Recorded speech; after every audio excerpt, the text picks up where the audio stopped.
दुनिया के सबसे खतरनाक कुत्ते जिनको पालना लगभग नामुमकिन है, और लास्ट वाला तो शेर चीते से ही भिड़ जाता है। लेकिन उससे पहले कमेंट करके ये बताओ, आप अपने घर में डॉग पालना पसंद करते हो या नहीं?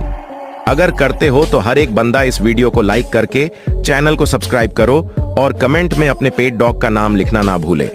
Number 1, pitbull. गसी। ये डॉग दुनिया के सबसे पावरफुल डॉग्स में से एक है।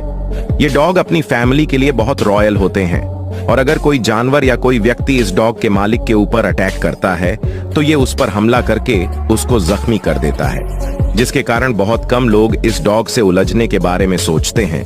नंबर 2, डोगो।